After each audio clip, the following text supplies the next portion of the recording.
Eyle meşhur olan ey kamil adın tutsam öldürürler tutmasam ölüm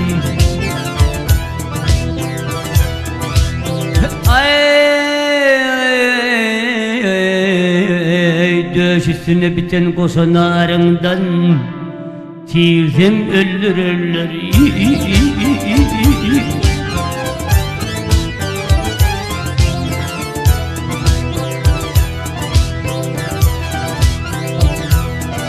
Ha.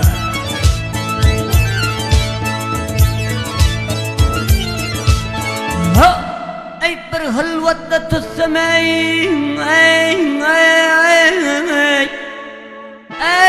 yarın kolunu kucakladım sonum ince bileni. Ay boynuna kol salıp sordum dilini, sordum öldürürler.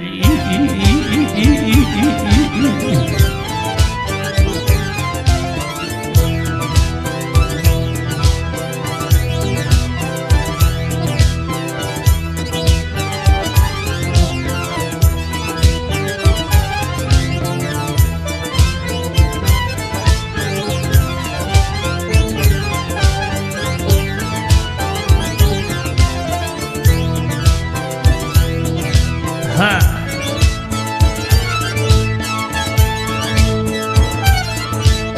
Ha. Ey men seni seviyorum ben ey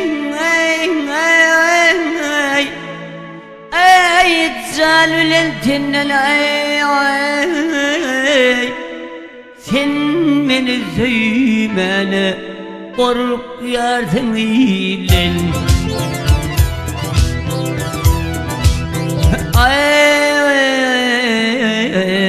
Hıtaylı parmaktan hıynalı kolun tutsam öldürürler.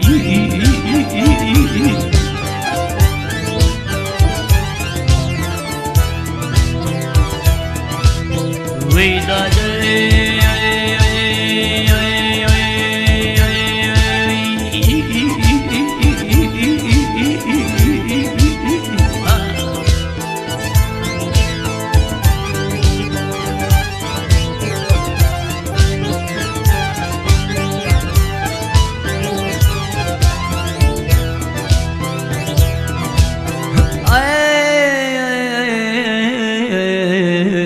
Hıtaylı parmaktan hıynalı kolun tutsam öldürürler.